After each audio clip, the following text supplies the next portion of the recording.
جی بالکل، ان دونوں بھائیوں کی شناخت ہو گئی. جو بڑا بھائی جاں بحق ہوا ہے اپنے والد کے ساتھ درزی کا کام کرتا تھا.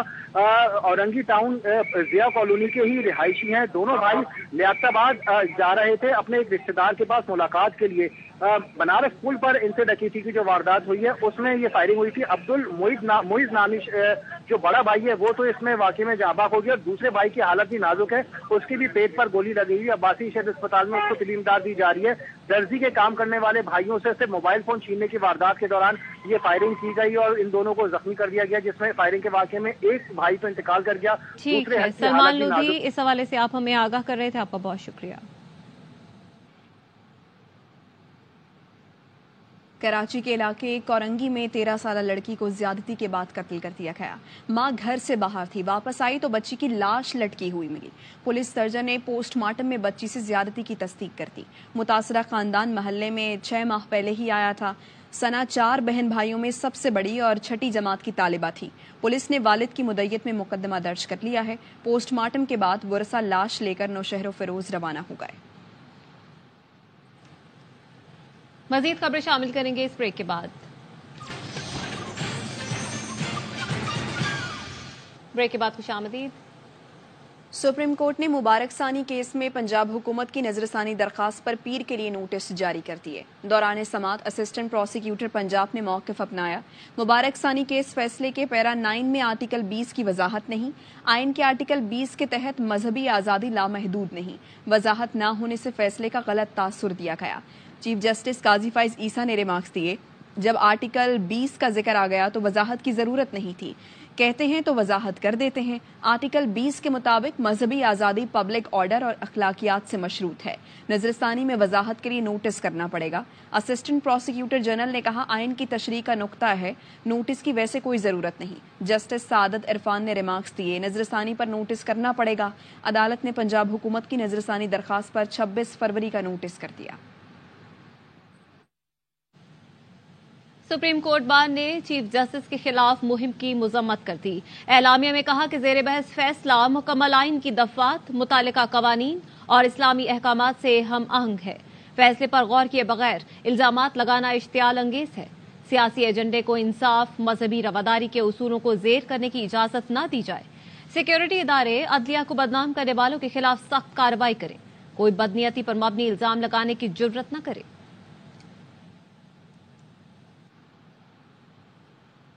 روزہ رسول کے کلید بردار شیخ نوری محمد علی کی کراچی آمد. صدر اور C E O ARY network Salman Iqbal سمیت اہل خانہ سے ملاقات کی. روزہ رسول صلی اللہ علیہ وآلہ وسلم کے کلید بردار شیخ نوری محمد علی کی کراچی میں صدر و C E O ARY network Salman Iqbal کے گھر آمد. شیخ نوری محمد علی نے ARY گروپ کے روح رواں حاجی جان محمد, حاجی رؤوف, شعیب جان محمد, صدر اور C E O ARY net work اور کراچی کنگز کے مالک سلمان اقبال سمیت اہل خانہ سے ملاقات کی. شیخ نوری محمد علی نے پاکستان اور مسلم امہ کی ترقی و خوشحالی کے لیے خصوصی دعا کی. سلمان اقبال کا کہنا تھا کہ شیخ نوری محمد علی کی ہمارے گھر آمد باعث برکت اور رحمت ہے.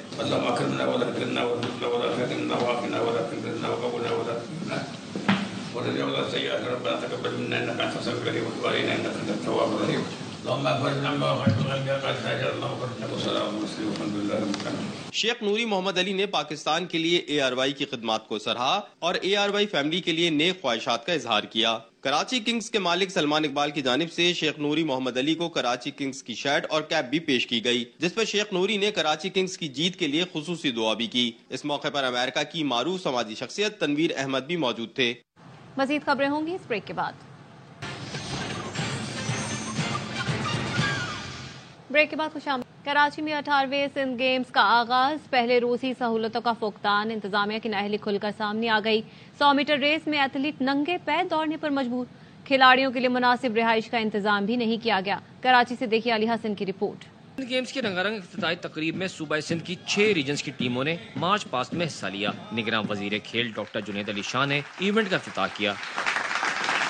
ثقافتی رقص اور میوزیکل بینڈ کی دھنوں نے حاضرین کو پرجوش بنا. دوسری جانب 100 میٹر ریس میں ایتھلیٹ ننگے پیر دوڑتے نظر آئے. کٹ تو بعد میں، لیکن شوز تو مین چیز ہے، کیونکہ یہاں رننگ میں، اسپورٹ میں، ہر چیز میں جو ہے وہ شوز وہ ہے، وہ ایک پرٹیکولر چیز ہے. ہمیں یہیں پر پہنچا کر پتہ نہیں سر والے کہاں پر گم ہو گئے تھے. نہ یہاں پہ روم اچھا ملا ہے، نہ ہمیں مطلب جوتے ملے ہیں، نہ پیسے ملے ہیں. اولمپک طرز کے سندھ گیمز ایتھلیٹ کے لیے بہترین پلیٹ فارم ثابت ہوتے ہیں، لیکن سہولیات کی عدم دستیابی کھلاڑیوں کے دل توڑ دیتی ہے. کیمرامین اماد کے ساتھ علی حسن، ARY نیوز کراچی.